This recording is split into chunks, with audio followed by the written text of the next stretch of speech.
What up, what up, what up? Welcome to the Layup Game, episode 139.2.3.4. Hosted by 50 million damn time.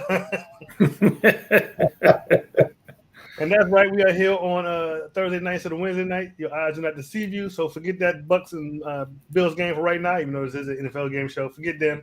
It's going to be a blowout anyways. Watch us. I guess I just gave away my pick. It might not be a blowout now. You might. So before I do my own self off. I am your co-host Marcus. Joining me in the panel tonight is Herman. Say what up, Herman. Hey. I ain't got no sound effects ready. Next up is Brian. Say what up, Brian. Thank you for joining us. And then last but never least is Mark. Say what up, Mark. Good evening. Before we get started, I want to encourage everyone to like, share, and subscribe, especially watching on YouTube. You can catch us on Facebook in our Facebook group, The Layup Game. We're on Twitter /X at The Layup Game 3 and on Instagram at the official The Layup Game. I believe, who's hosting that, Herman? Yeah. Herman is hosting tonight. Go ahead. Go, Herman. All right, everybody. I love these pre-production shows. Yeah, you know. A day later and we still ain't on right. Thanks everybody for joining us tonight. We're gonna go through our usual. We're gonna do some NFL news. Hopefully it's still news. Some hot topics. We got Darian's corner for you this week, and then we'll get into the reviews of last week's game, and we're gonna pick this week's game. I guess we better pick this game before it gets going anyway. I'm going to throw this one back to Marcus for the first news story. If Tyreek Hill and other NFL players want to switch to flag football for a summer and compete in the Olympics, the possibility is becoming more real.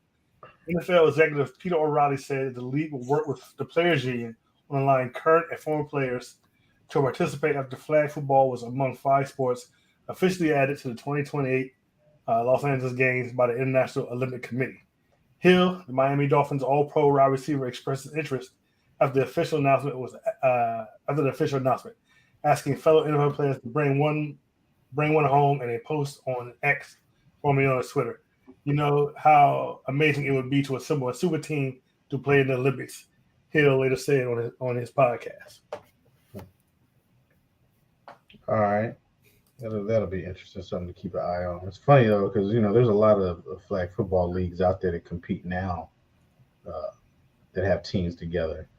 Yeah, but I don't think I want my superstars on it. Exactly. Yeah. So no Cowboys on that team. Thank you. I think you might lead us one to the amateurs. And yeah. See how it goes. The NFL says okay. They're going to give permission to do it. No, thank you. No, thank you. No. Yeah, Marcus, you can send Scary Terry. Let him go. Terry McLaurin. He can send Howell too. Send Howell also. I mean, look, it'll be worse than the basketball. It'll be worse than the basketball. We'll go there and just be killed. Yeah, or somebody pulls a hamstring or twists a knee and out for the season, and then your season is destroyed. Hey, but you know what? That's okay. We'll destroy Croatia. Come on now. But you know what though? There's actually international flag teams. Like there was a story about one of the top-rated teams, and it was like Mexico or something like that. So it's international. Yeah, whenever they go overseas, they were just talking about it. And the Jazz got a bunch of them playing over there in New England, and stuff. Yeah, so it's gonna be interesting. Yeah, they got people that can do that. They don't need my Cowboys. Yeah, they don't need. It's not only men. Exactly. It'll be women's flag football teams. Yeah. Mm-hmm. Yeah. All right, so the Cowboys cheerleaders can play then.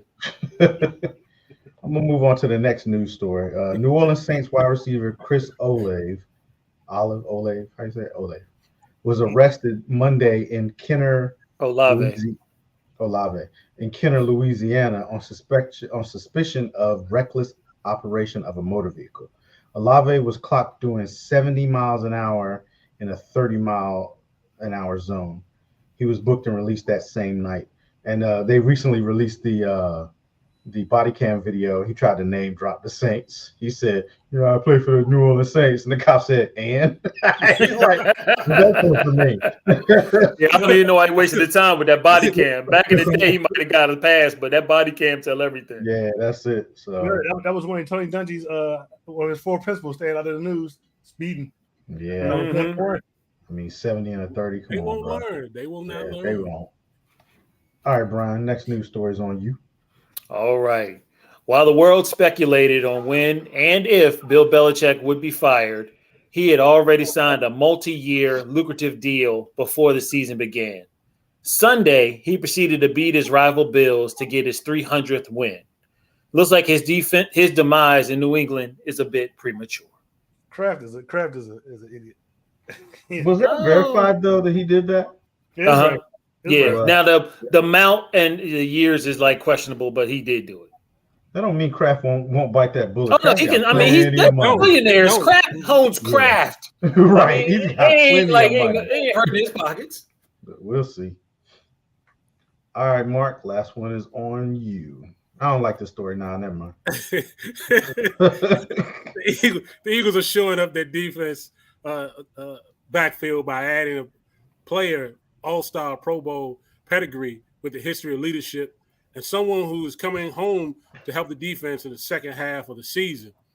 At the very least, the team added veteran safety Kevin Byard on Monday, agreeing to trade to acquire him from the Tennessee Titans for 5th and 6th round draft choice in 2024, along with safety Terrell Edmonds, Byard, a two-time first-team All-Pro selection and two-time Pro Bowl player, is at the top of his game and has a chance to add immediate to Sean the Sente group. This is a trade that the Eagles expected to upgrade the safety group that has been plaguing by injuries all season and has still played at the highest level despite these bumps and bruises. But they traded for a bum, though. The Eagles got a better deal for this. Yeah. Oh, okay. I thought you were saying Byard was a bum. Byard was a bum. No, I'm saying Terrell. Yeah. I'm saying Terrell Yeah, Edmonds. Yeah. I heard you that first time when you said it, but then when you was like the Eagles traded for a bum, I'm like, whoa, wait. You mean they traded away a bum? They traded away him. Yes. Yeah. What the Eagles and the Titans will get some kind of secret deal going on. They just keep giving away all their good players to the Eagles. Yeah. Isn't that weird? But yeah, like AJ Brown was. Well, AJ, they didn't want to pay him. Yeah. That one, they stupid, but hey, whatever. All right, well, that's the news. We're gonna move into our hot topic segment. So, who is your leading MVP candidate going into week 8? This is week 8, right? Yes. All right. So, who's your leading MVP candidate going into week 8? Who put this topic in the rundown? I think that might have been me. Well, then you can go first. So I would have to say Tyreek Hill. We're only halfway through the season. He has 53 receptions, 902 yards, 7 touchdowns, and averaging 17 yards catch. I mean, he's on pace to at least be close to 2,000 by the end of the season, which I'm not sure what the receiving record is, but it's he's going to be close. And he's just a game changer, and to me, he's the obvious choice. He probably won't get it though because he's not a quarterback. He might get Offensive Player of the Year, but my vote would be for Tyreek Hill. Darian is 1, not 3. Darian 1. Who's your pick, Brian? Mine is actually a little off the board. Mine is Myles Garrett. That joker right now has 7.5 sacks, which is like number 3 in the league. Boom. He has 3 forced fumbles. He blocked a field goal. He's ranked number 4 in QB pressures with 18. The Cleveland defense is currently number 1, and they're only allowing 19.2 points a game and only 243 yards per game.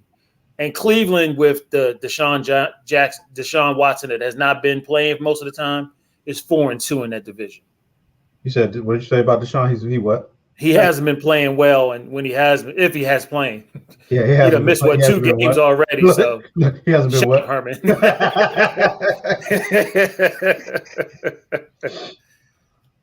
Wow, somebody you got to win your fantasy team, bro? Who? No, but Brian's always defending him, so I figure Yeah, you know. I got. All right, Mark, who you got? Mine would be the San Francisco's Christian McCaffrey. Hey, man, his performance against the Cardinals with the 4 touchdowns I think that leapfrogged him, up there as far as the MVP. But he's on pace of keeping the 49ers, high in their division. So I'm taking Christian McCaffrey as my MVP. But I do like Tyreek Hill for second, and I'm probably say third will be Mahomes. But Christian McCaffrey is my first. He asked for one, and there you go. He gave him all his action. I was giving you mine. Okay, Darian Jr. All right, well, I'm gonna give y'all one that y'all probably wasn't expecting and wouldn't be expecting, but I'm gonna go with Tua Tagovailoa. How do you say his name? But Tua is leading the league in passing yards. He is second. He's actually it's weird, but I think he's first in completion percentage. Okay, he's tied for second in touchdowns, and his passer rating. It looks like he leads the league in passer rating. So I'm going with Tua. Tyreek Hill ain't doing all that without Tua. That is true. Nothing. I mean, he's really just throwing to an area, and then Tyreek Hill is doing the rest. Brian, stop it.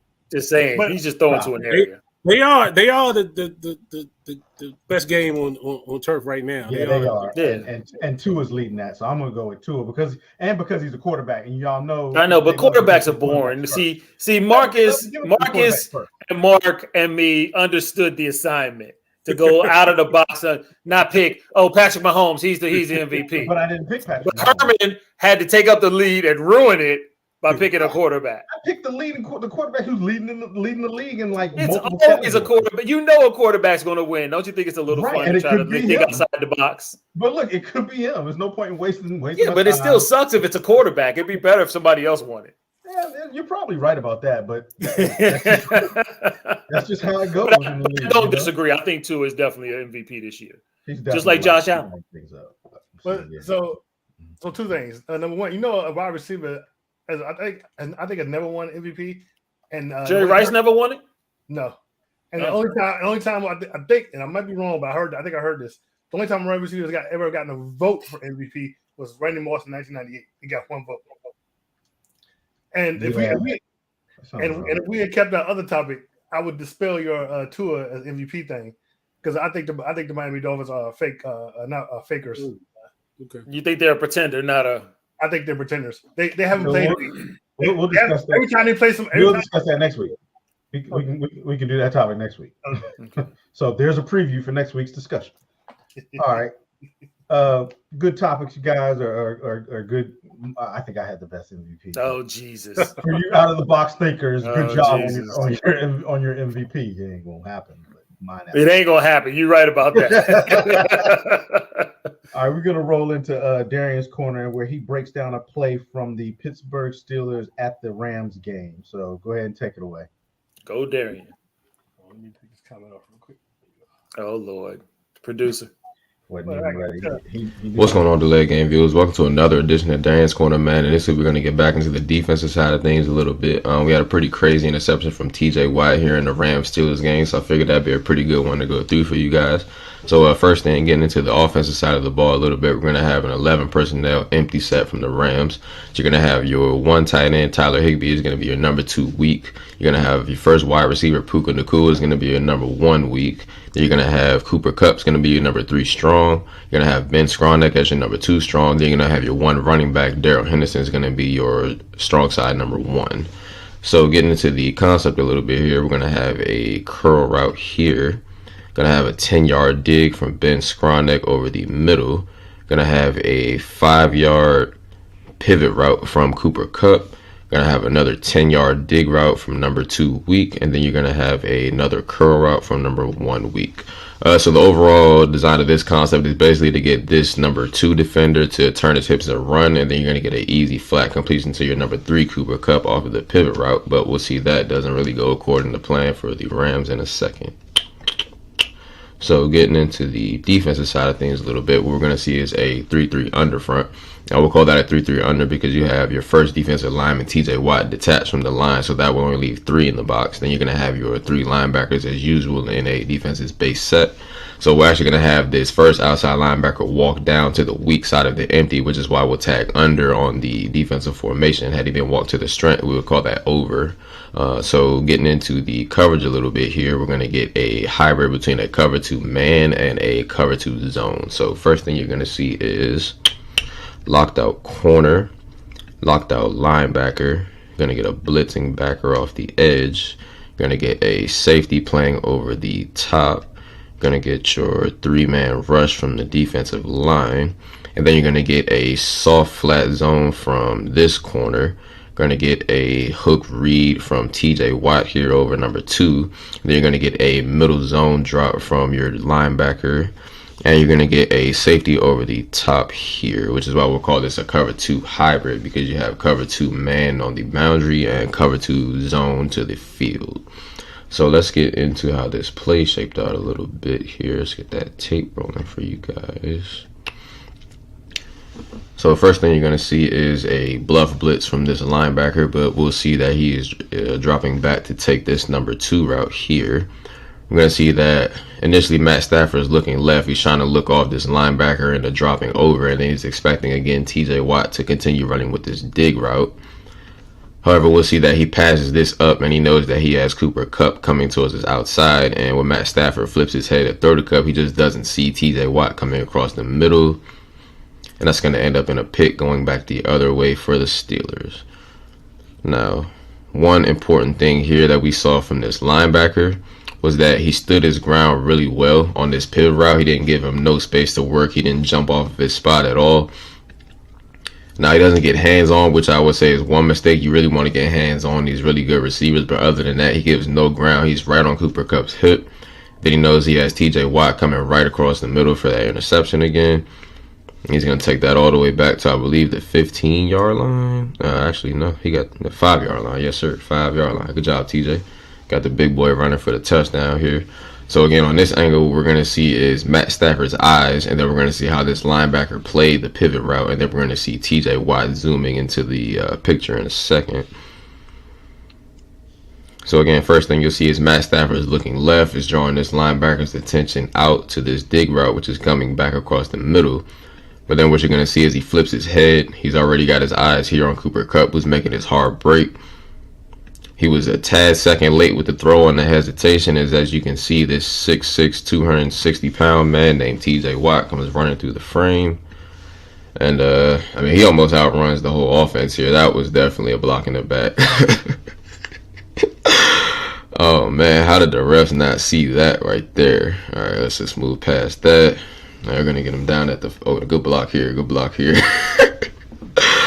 All right, guys, so that was another episode of Darian's Corner, man. Thank y'all for tuning in. Thank y'all for tuning in to Delay Game. I appreciate y'all. Make sure y'all like, comment, and subscribe, and we'll see y'all again next week. Thank you. Thank you. Excellent. All right. Hey, I do have one question for Darian real quick. Now, he said that he wanted that linebacker to put hands on that wide receiver. But wasn't that wide receiver like 5 yards past the line? Couldn't that have been a penalty? I have to see what you'd have to look at that at the line. It could have been real quick, just he probably just a little jam, a little. Okay. I mean, you probably would, with the way that they're officiating now, you probably would have got away with it. Yeah. I wanted to look. I got to look at it again because I wanted to see that wide receiver that ran that go. I was curious, like if what happened with him and that dude, because they were 1-on-1. So I wonder why he was so pressed to go back to Cooper Kupp. He had a safety over there, though. Was the safety? He didn't move to the middle. I don't think he did. No, because those two they were both on man on that side. Well, for a hot second, he was open. Darren was right.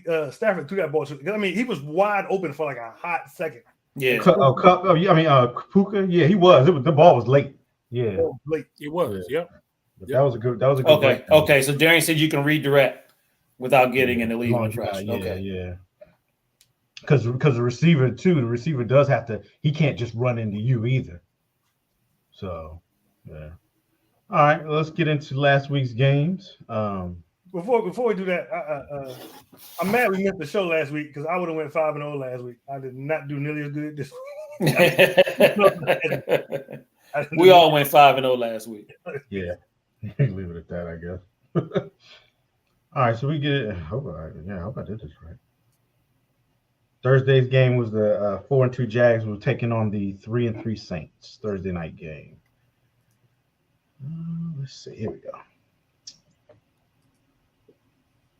Sorry. Come on, Mark. So right. So Jacksonville traveled into New Orleans and came away with a 31-24 win. Trevor Lawrence was 20 for 29, 204 yards, 1 touchdown. Trevor Lawrence was also the leading rusher for the Jags, 8 carries for 59 yards. That's not usual. Christian Kirk was the leading receiver, 6 receptions, 90 yards. On the flip side, Derek Carr was 33 for 55, 301 yards, 1 touchdown, 1 interception. Alvin Kamara, 17 carries for 62 yards. And Alvin Kamara was also the leading receiver, 12 receptions for 91 yards. All right, let's get into it. Brian, who'd you pick in this one? In this one, I did pick the Jaguars. The Jags did really good. Actually, both teams did well on offense. The Jags put up 330 yards. The Saints put up 407. The Saints were behind most of this game, so they got time of possession, 36 minutes to 23 minutes. But New Orleans was 3 for 18 on third down. And they went for fourth down, went for it on fourth down 6 times. They were 4 for 6 on fourth down. But Carr had thrown the ball 55 times in this game. That's just a recipe for disaster. So the Jags did a good job. Yeah, that's way too much. Yeah, I picked the Jags in this one too. I think. Let me make sure. Eric, you didn't have the Jags. Yeah, I had the Jags. Did you see Carr get caught from mic'd up yelling at the receiver? Yes. Yes. I saw. So I missed it. So one of the Jags defensive players was mic'd up, and after the play, Carr was yelling at. I think it was Olave, right, Mark? I think it was. He was like, He's Olave, whatever. He was like, keep running. Right. He stopped on the play. Yeah. Yeah, he was hot, boy. But yeah, that was kind of ugly. But I picked the Jags in this one. I got this one right. Mark, who'd you have? I took the Saints on this one, man. I lost on this one. The Saints. Well, put the hat on. Put the hat on. Put the hat on. No, you can't put the hat on. We didn't have a game. Thank you, Mr. Harley. Even though we did pick online. No. But nobody looked at it. We're all figuring it out as it goes along. Like I say, the Saints made plenty of mistakes, particularly in the first half. I'm surprised that Trevor Lawrence was running with the bad leg. Yeah. That was crazy to me. But you notice while he was running straight, he wasn't really cutting. Right, he just ran straight. He was straight, up and down, just north and south. No zigzagging, no cutting back, none of that good stuff. But I would say the Jags are probably the best team in a bad division. So even though this is a game they let the Saints come back and almost put it in overtime. If it wasn't for Foster Moreau's drop touchdown at the towards the end of the game, this game would have been in overtime, which would have been made it very interesting. But I took the Saints on this one, and I lost. And Marcus. Well, we know who you have, Marcus. So go ahead. I took the Jags. But this is a pretty good game. But just like you got, I'm surprised that Trevor Lawrence was running so much with that bad leg. But it turned out how I thought it to be, and the Jags pulled it up. All right, let's move on to the next one. The Detroit Lions went on the road to Baltimore to take on the Baltimore Ravens.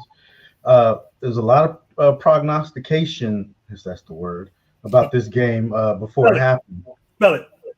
Prognostication? Yes. Prognostication. But a lot of people was picking Detroit and giving Detroit all these props and Detroit went into Baltimore and handed to them.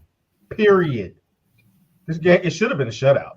Honestly, it should have been a shutout. It was bad for the Lions. He was Yeah, terrible. very bad for the Lions. The final score was 6-38. Lamar Jackson was 21 for 27, 357 yards, and 3 touchdowns. And I think Lamar was also listening to some of these these prognosticators talking about, are the Ravens getting their money's worth out of Lamar Jackson? Well, I think they are. Okay. Leading rusher for the Ravens was Gus Edwards, 14 carries, 64 yards, and 1 touchdown. And the leading receiver for the Ravens, it was Gus Edwards. He had 1 catch for 80 yards. Next leading receiver was Zay Flowers. He had 4 receptions for 75 yards. On the flip side, Jared Goff, 33 for 53, 284 yards, and 1 interception. He was sacked 5 times. Leading rusher was Jamar Gibbs. Is that how you say it? Yeah, Jamar Gibbs, 11 carries, 68 yards, 1 touchdown. Oh, Jameer. I'm sorry. Yeah, Jameer. And leading receiver was Amon-Ra St. Brown, 13 receptions, 102 yards, no touchdowns. I'll go first in this one. I had the Ravens. I don't know why everybody thought that the Lions were going to go into Baltimore. Marcus, who you had? Apparently, he had the Lions. I did too. So take it off. The Lions too. Yeah, I was going to say 2 of them picked the Lions. Nah, just wear it, Marcus. You look better with it on. But I mean, Baltimore handled Detroit. I don't know why people thought that. I mean, I guess a lot of people are high on Detroit. Their defense has been playing better, but that was just disrespectful to the Ravens, in my opinion, the way that they were picking Detroit, in all honesty. They whooped Detroit's butt, and just as a preview, I think you guys might know who one of my pretenders is going to be for next week. But I did pick the Ravens, and I got this one right. Brian, who'd you have? Let's go with the winners first on this one. Yeah, I was with you, Herman. I also had the Ravens, man.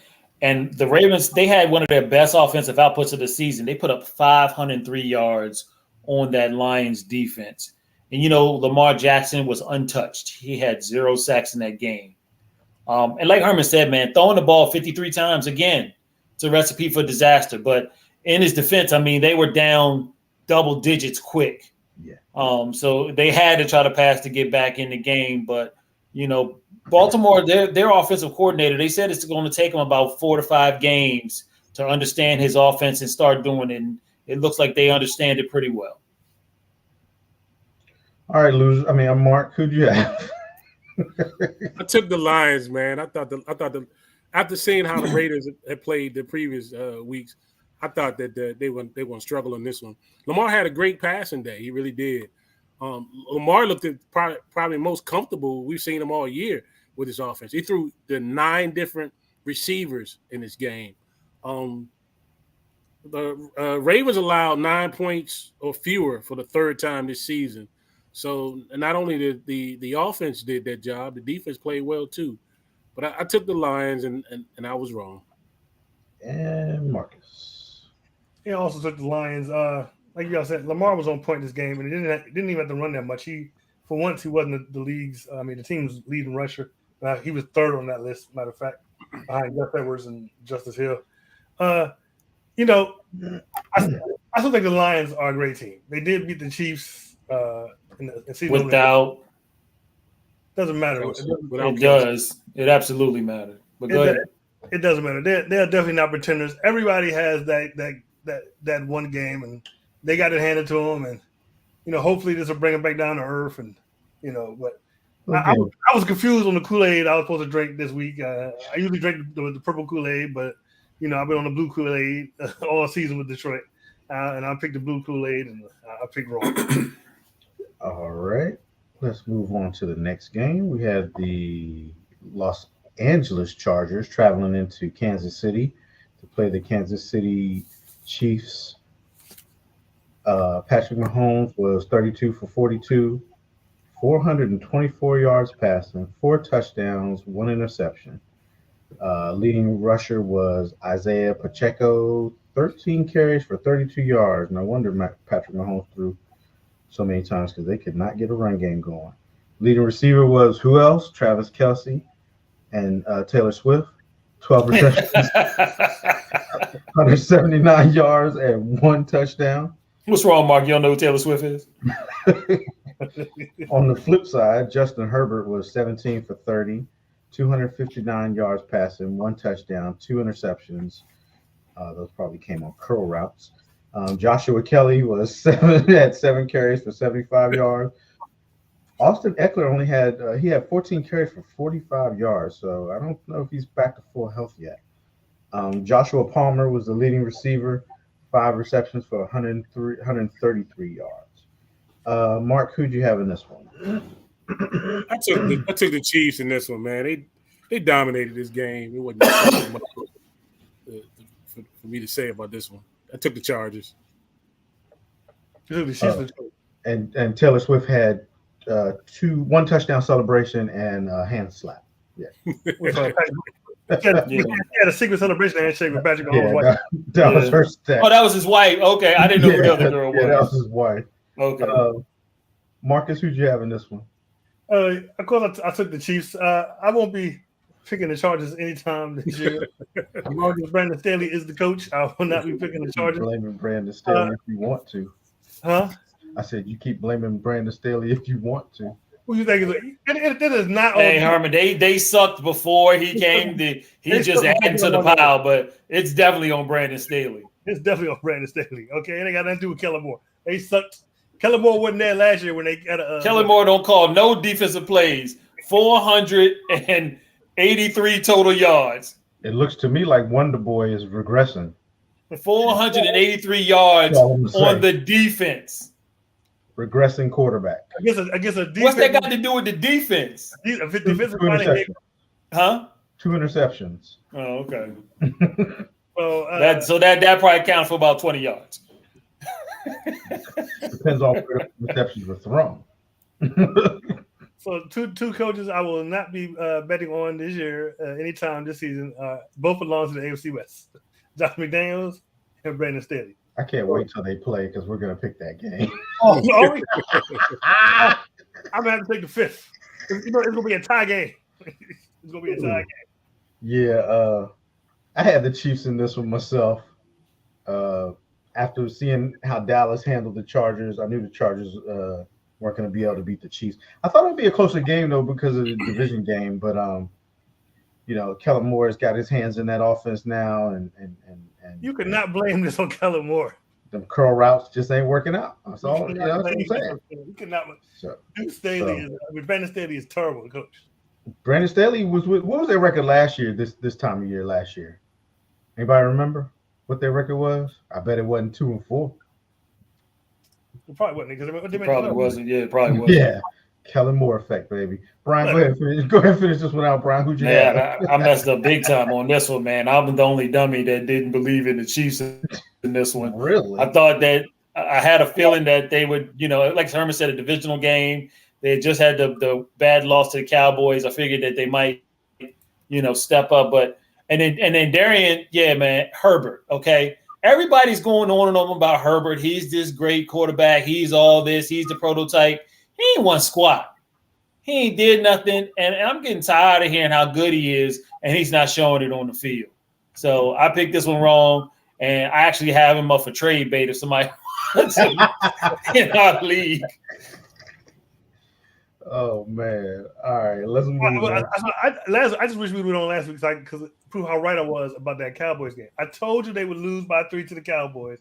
And that's exactly what happened. You only focus on the stuff when you're right. You don't ever want to talk about it when you was all wrong. But I was 100% right on that. You only remember that, though. That's why. You probably 100% wrong on the other 3 games. Whatever. Don't matter. 100% right on that. I'd be right on the Chargers.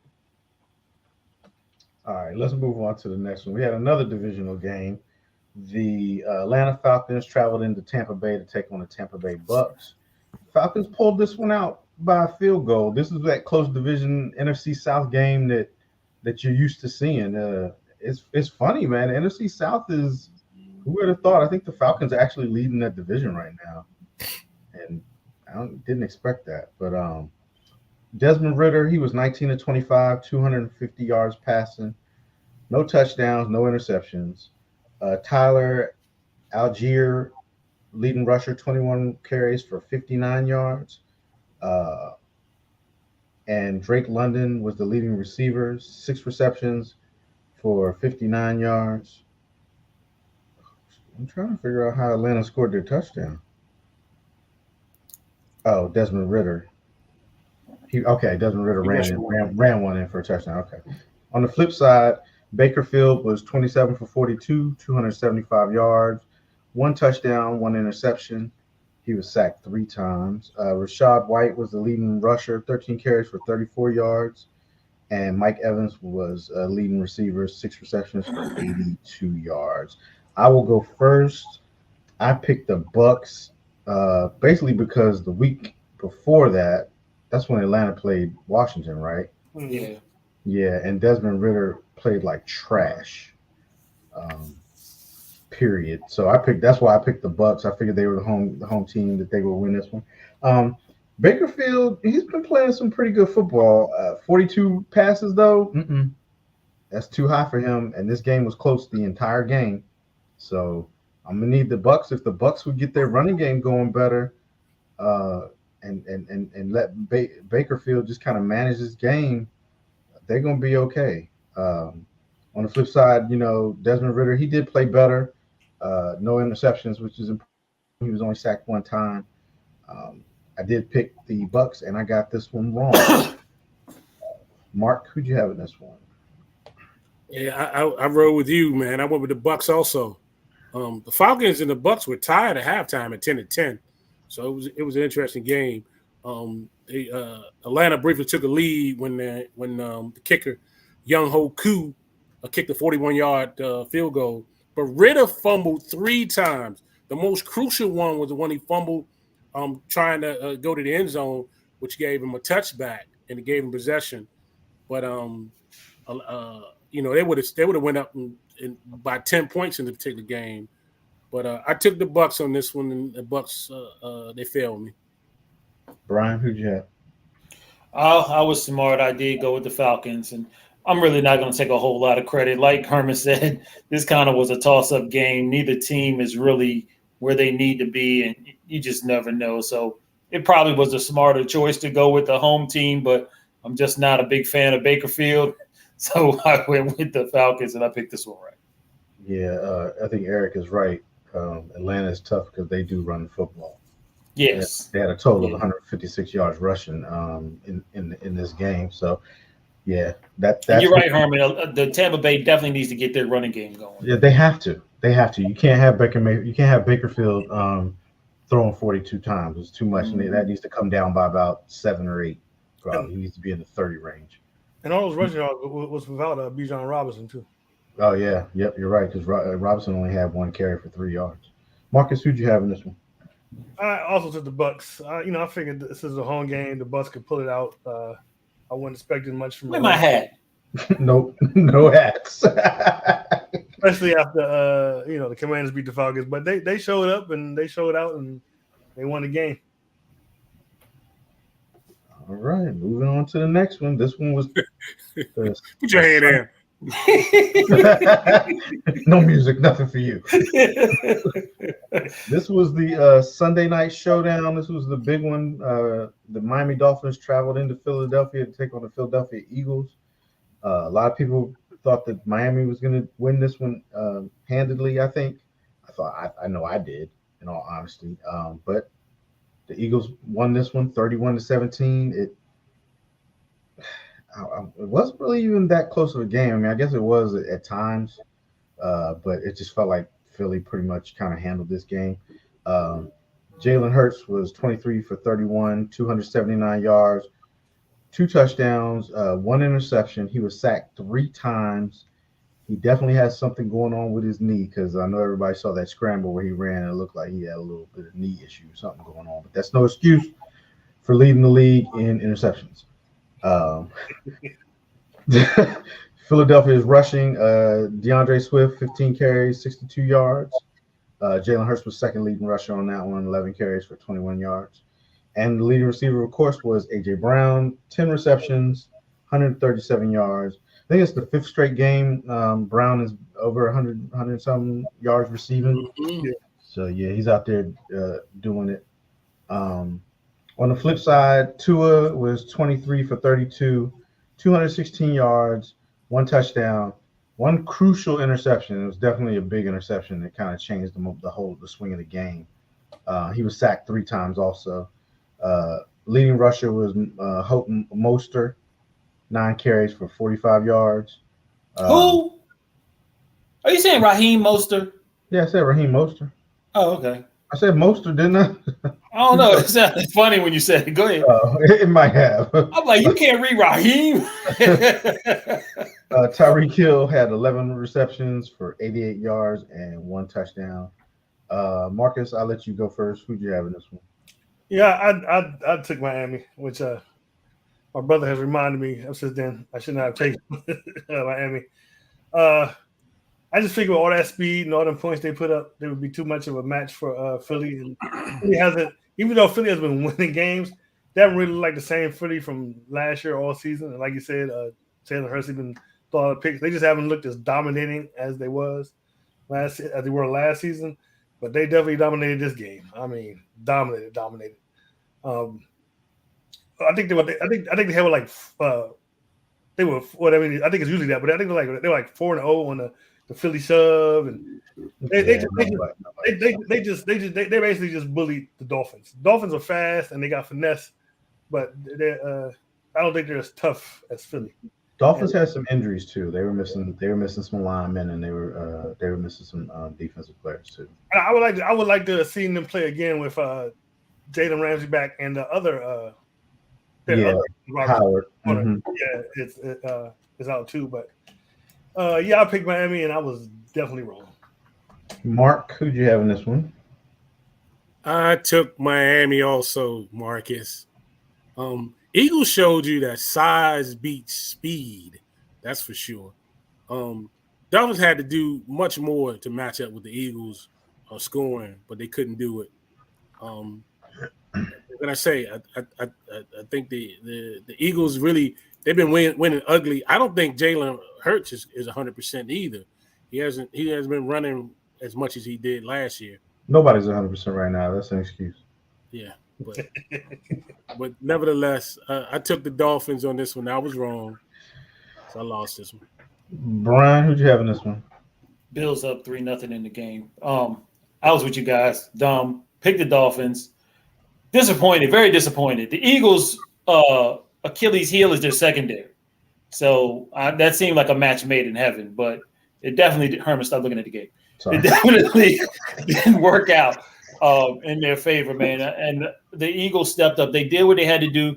The way Miami's going to win this game is they needed to get ahead. They needed to get ahead by a touchdown or 10 points or something and see what the Eagles could do, but they never got that chance. Eagles did a good job. I got to give them the credit. Well, I don't. Miami had some injuries. Philadelphia hadn't really beaten anybody until Marcus. I'm not looking at the game. I'm looking at the game. Okay.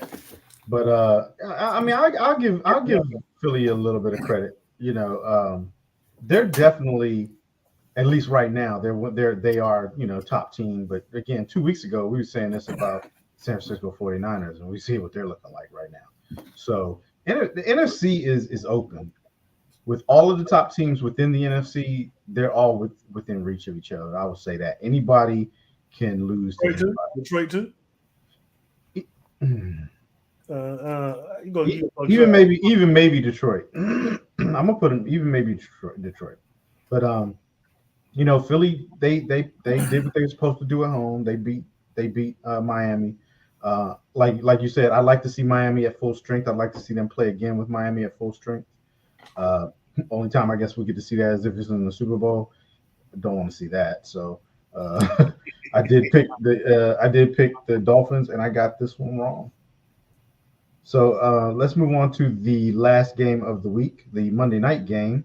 Is Vince on? Is Vince on right now? He's not. He's not.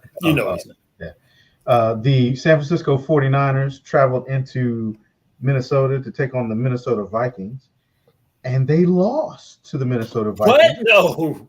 What was the score, Herman? We are supposed to be an objective, neutral show, okay? Oh, no, not anymore. We are. And I know you ain't talking as much. You hate on the Cowboys on this show. Don't start. I'm just following the rest of the media. That's 22. They lost. It was 22-17. Kirk Cousins was 35 for 45, 378 yards. He put up 300. Hey Herman, I'm sorry. When was this game again? This was Monday night. Monday night. Oh, you mean prime time? Prime time game? Prime time. And Kirk Cousins put up 378 yards and 2 touchdowns with one lonely interception. With this biased reporting here. His leading rusher was Alexander Madison. He had 8 carries for 39 yards. Leading receiver was Jordan Addison, 7 receptions, 123 yards, and 2 touchdowns. So he filled in nicely for Justin Jefferson, who's out with an injury right now. On the flip side, Brock Purdy, 21 for 30, 272 yards, 1 touchdown, 2 interceptions, and was sacked 1 time. McCaffrey, 15 carries, 45 yards, 1 touchdown. And the leading receiver was George Kittle, 5 receptions, 78 yards. Marcus, I'll let you start off with this one since you seem to love this team so much. Who'd you pick? I did pick the 49ers, and of course, I was wrong.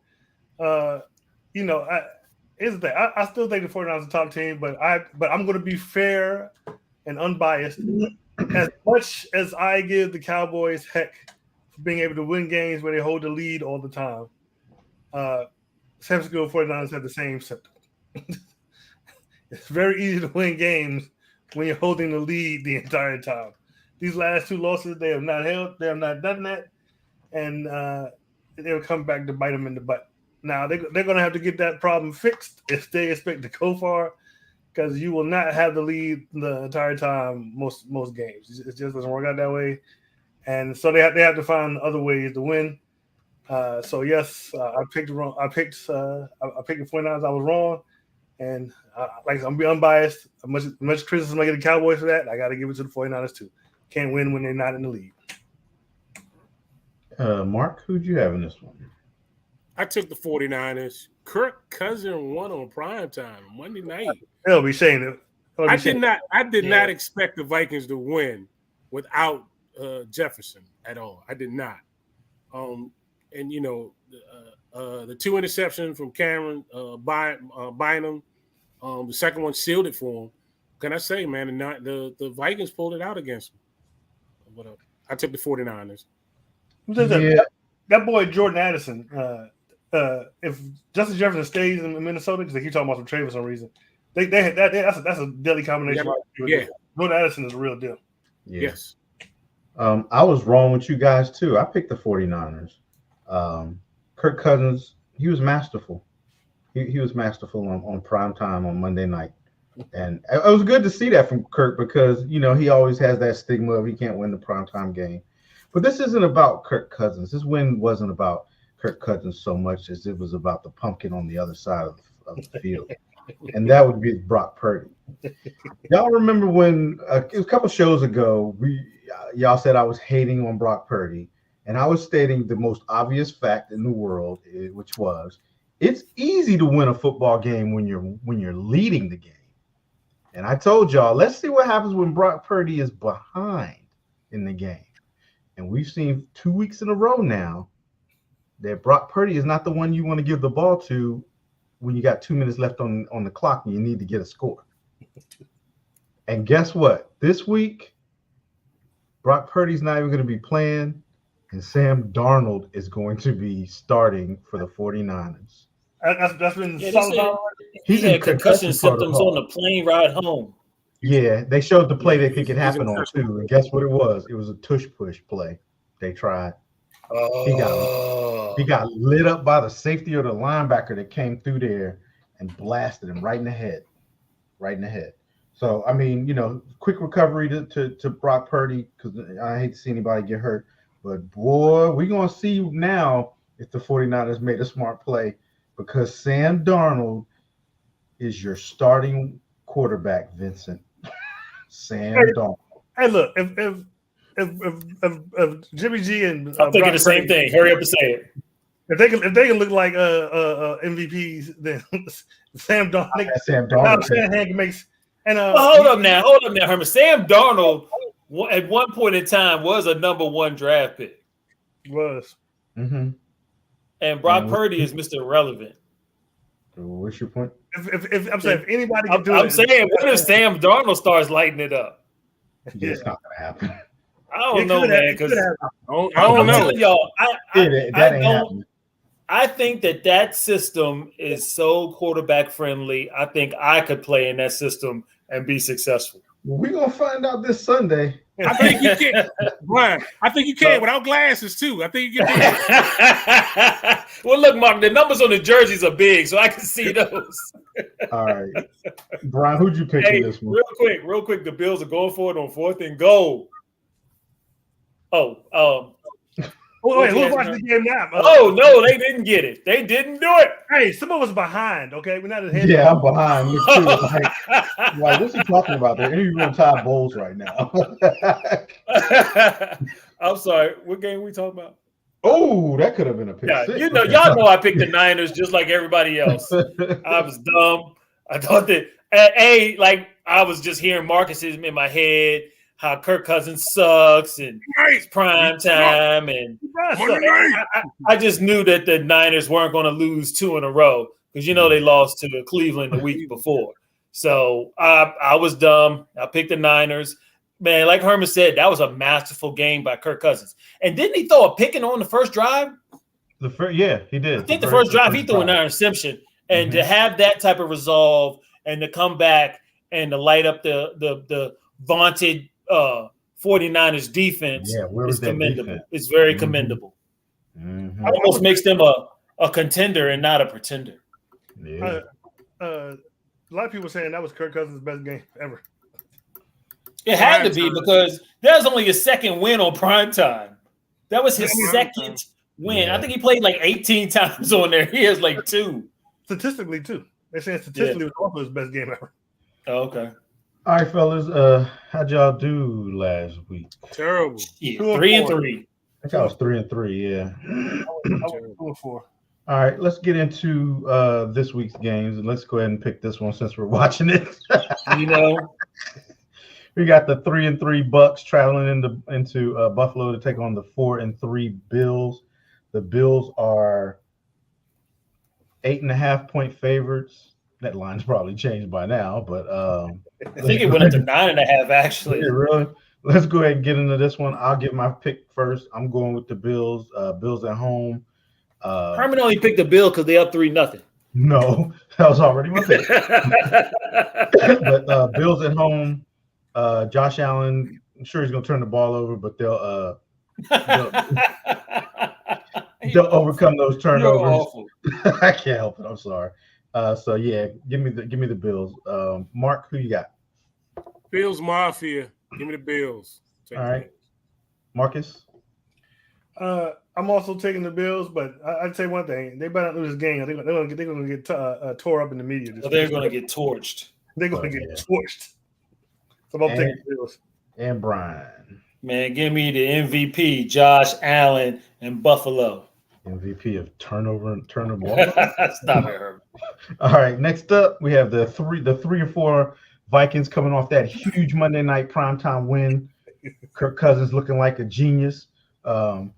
Going into Green Bay to take on the Packers, who were 2-4. This one's a pick 'em basically. Excuse me, Marcus. Who you got in this one? I don't know how this is a pick 'em. Have you seen the Packers play lately? Taking the Vikings. But I mean, the Vikings, that was only their 3rd win. So I don't care. I'm taking the Vikings all day. Marcus, stop! But you never take the Vikings. The Packers look terrible with Jordan Love. I'm taking, and they just came off a huge win. They got confidence now. I'm taking the Vikings. Brian, who you got in this one? Unfortunately, I'm gonna agree with Marcus. I'm going to go with the Vikings. Marcus is right. Jordan Love doesn't look comfortable. They haven't played well in the first 2 quarters of any game. The games that they did win, they had to come back in the 3rd and 4th quarter. Give me the Vikings. They got a lot of injuries too. The Packers do. Mark, who you picking in this one? The Vikings. I can't take the Packers. All right. Looks like it's all four of us going in agreement. I'm going with the Vikings also. Moving on to the next one. Excuse me, fellas. We have the 3-3 Bengals traveling into San Francisco to take on the 5-2 49ers. No, you missed the game. Didn't Yeah, you missed one. Oh, I'm sorry. Jaguars. Yeah, you're right. The 5-2 Jags traveling into Pittsburgh to take on the 4-2 Steelers. Why do we're always picking the Steelers game? I know. I feel sorry for Mark. The Jags Hey, are Mark, you should protest. the Jags are 2.5-point favored. I'll start off with this one. Sorry, Mark. I'm going with the Jags. Basically, it's coming down to quarterback play for me, and I still don't believe in Pickens. Little Hands Pickens. Yeah. So Pickett, whatever his name, Little Hands Pickett, Pickens. the P dude. I'm gonna go with the Jags on this one. It sounded like he peed himself. Man. Where you go? I know that was kind of wrong. Brian, who you got in this one? Yeah, I'm going with you, Herman. I'm going with the Jaguars. Again, the defense of the Steelers will keep them in it, but it's up to Pickens. Only thing that Pickett can do is throw the pick-ins. It seems like that's all they have offensively. Pick it to pick in. And it has to be an out. And where is Pittsburgh's running game? That's what I'm concerned about. So I'm gonna go with the Jags. Marcus, who you got in this one? Yeah, sorry, Mark. I'm going to go ahead and pick the Jags too. Doing a 4-game winning streak, they're looking real good. And I don't know. I just have a hard time picking the Steelers in this game. If there's anybody else, I might pick the Steelers, but I got to go with the Jags. All right, Mark. We see the hat on your head. We see the stadium behind you. Who you got? They're at home. Give me the Jags. Oh this my dude God! this dude hasn't picked this team all season. He's doing He that has reverse it. He psychology sure has crap. it. He's doing that reverse crap. Give me the Jags. Yeah, but it ain't working. Well, no, up until last week, they were the leader in the division. Yeah. All right, Mark, you going with your Jags. All right. Sorry, I was ahead of myself on this one. Let me go. All right. So we got the 3-3 Bengals traveling into San Francisco to take on the 49ers, the 5-2 49ers. The 49ers are 5.5-point favored. Bet that came out before Sam Darnold was the starting quarterback. Yes, definitely. Definitely. Okay. Marcus, I'll let you pick first on this one. Who you got? Sorry, Vince, but I got to pick the Bengals in this one. It could be 49ers could win it. They could turn around. I hate to see them lose 3 in a row, but the Bengals, they're playing for their season. They got to get back into it. They can't afford to lose no one. So I'm going to have to go with the Bengals. Mark, who you got in this one? Touchdown, I'm Josh take Allen. the 49ers in this one, y'all. I think McCaffrey. Really? Yeah, I think McCaffrey gonna stay on his MVP pace and torch his Bengals defense. So I'm taking the 49ers. Brian, who you got? Mark, I'm thinking that you probably gonna end up lone wolfing this one, man, because I'm going with the Bengals. The Bengals have been starting to play good. They the quarterback seems healthy enough, and I'm just not. I mean, I wouldn't be happy with a Purdy-led team, let alone a Sam Darnold-led team. Give me the Bengals, Mike. I'm going with your Bengals. Yeah. Hey, Mike. Sorry. Oh, well, yeah. I guess Mike gets the chicken sandwich this week. Yeah. Vince, I can't do it, bro. I would have honestly would have thought twice about picking the 49ers with Purdy playing this game. I am not picking a team with Sam Darnold starting at quarterback. Y'all talking Sam Darnold. Watch.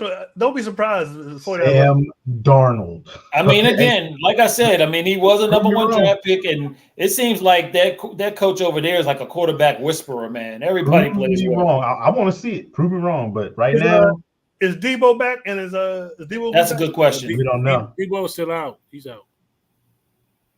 I'm going with the Bengals on this one. I'm not dealing with Sam Darnold. So, Mark, you're the lone wolf. Make sure you have your hat next week. All right. We got a game on Sunday night for you fellas. Y'all ready for this one? The 2-5 Bears are going into into LA to take on the 2-4 Chargers. Chargers are 8.5-point favorites. Brian, who you going with in this one? So I just talked all that mess about Herbert, but he is the better quarterback in this game. And we know that what's his name? He's not going to play. He didn't even practice today. His thumb is still hurt. So I'm going to go with the Bolts. Marcus, Stop it, Eric. Stop it. Who you got, Stop Marcus? it. So up until right before you announced this game, I looked at it and I had picked the Chargers. But then I remember what I had just said like 20 minutes ago. So I changed my pick. I'm going with the Bears. I don't You don't believe even know the quarterback is of the Bears. I don't care. I don't believe in Brandon Staley. I'm saying the same thing I said with the Cowboys game. It's gonna come down to 3 points. That's gonna do something stupid to lose this game. I'm going with the Bears. I bet you a chicken sandwich you don't come down to 3 points. I bet you would do. Okay, we got a chicken sandwich on this one. All right. Yeah. Against my better judgment, I'm going to pick the Chargers. You gonna regret it, Herman. I know I am. I know. I believe what Marcus is saying. This is going to be a close game. This probably come down to 3 points. But I'm going to go ahead and pick the Chargers only because of Herbert, not because of the offensive coordinator and not because of the head coach. But Herbert. What about the running back? If Eckler can get back to form. But yeah. I'm gonna go with the Chargers on this one. Mark, who you got? As much as I want to believe in the Bears and the rookie quarterback they have now, it's probably the last time I'm taking the Chargers. But I'm taking the Chargers. Yeah, Mark. I'm with you on that one. I did owe that. Yeah, they burned me. I'm definitely not picking them again. All right, Mark. All right, Marcus, let's hear it. Watch what I say. Chargers going. All right, just where you had the bar. Bears gonna win that game. I promise Where you. you had next week. All righty. So down to the Monday nighter, the 3-4 Raiders going into Detroit to take on the 5-2 Lions. Lions are 8-point favorites in this one. I'll go first. I don't want to pick either one of these teams in all honesty because I don't believe in the Lions. But I dang sure don't believe in the Raiders with Josh McDaniels as their coach. And I told y'all I was never picking the Raiders again. So give me the Lions. Mark? It ain't that hard, Mark. It really ain't. Give me the Lions. It ain't that It's hard. not even that hard. It's more like it's just No. depressing having to pick this game. It ain't that hard. You think about the fact that I got to watch this on Monday night. The Raiders lost to the Bears, man. Come on. It's like, Brian, who you got in this one? Give me Nah, I'm with y'all. I'm with the Lions. Give me the Lions. All right. And last but not least, Marcus, who you got in this one? So I just finished talking about. I just said it like 20 minutes ago. I'm never picking Staley. The Lions? and Josh McDaniels. Never. I'm picking the Lions all day. I'm drinking the blue Kool-Aid again this week. Lions all day. All right. Golf is like the number one starter in fantasy this week. Is it really? Is it really? Yeah. Has the Raiders defense been that bad? Yeah, I think Huh? so. The Raiders defense has been that bad this year? They Shit, lost to man. the Bears, Marcus. They have one pass rusher. That's all they have. Yeah, Christian something. I can't even think his name. You talking about the Raiders? Yeah. Max Crosby. Max Crosby, that's it. I get him and the dude from the Lions mixed up. It's racist, Brian. I know. I didn't say which one, Herman. That's your racist mind thinking. We knew he was talking about. That's for Right. sure. All right, so racist. just to recap, we're all on the Bills. We are all on the Vikings. We are all on the Jags. Mark is lone wolfing the 49ers, and Marcus is lone wolfing the Bears, and we're all on the Lions. Wow. So no splits. Nope, no splits this week. Wow, because Marcus and Mark are retarded. Yeah. So we don't say the word. I'm sorry, special. I got a good word. So yeah. All right. So that brings us to the end of the show. Final thoughts, Brian? No. No final thought. Mark, you got a final thought? You're supposed to be prepared for final thoughts. So what's yours? I mean, it could be anything football. Just top of your head, whatever. I do want to wish my oldest daughter Sabria a safe trip. She's at a she's trying to be a lawyer and she's at a conference about it. So good luck. Good luck, Sabria. Hey man, easy. Yeah, you got to put all that out in the My internet. child. Jeez. I was just wondering. You ask me off air. Don't ask me on air. Right. I mean, it's a big city. Like somebody can track it down. My final thought: is officiating getting worse? It's kind of a rhetorical, not. Hey, because Herman, in the Eagles game there was no penalties on the Eagles at all. How's that even? There were none called. And there were blatant holding. There were right. I was gonna say there were none called. It's called good coaching.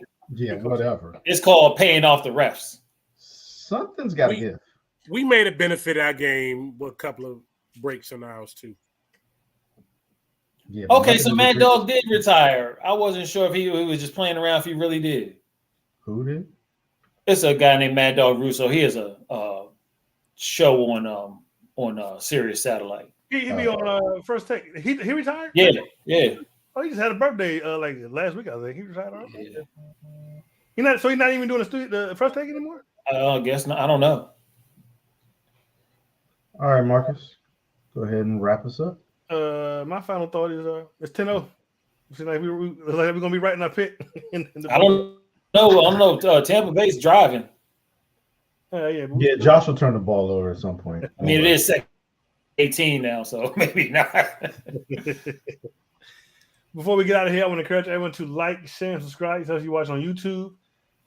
Also, here's my real final thought. So we had like 60 people one time, then we got to the final thoughts, and like 4 people left. I'm gonna need y'all to stick around the whole show. You're gonna hear our final thoughts. You're not. I mean, Marcus. In their defense, the football game is on, so I appreciate y'all staying around. Yeah, you might want to give him a break for the day. You can watch the whole show. I'm watching the football game. I mean, to be honest with you, I ain't paying y'all much attention anymore either. I'm watching the game. But you can like, share, subscribe, especially if you watch on YouTube. You can catch us on Facebook and our Facebook group, Delay of Game. We're on Twitter /X at Delay of Game 3 and on Instagram at the official Delay of Game. We will see you next week. Same bat time, same bat channel. Peace. We out. Peace.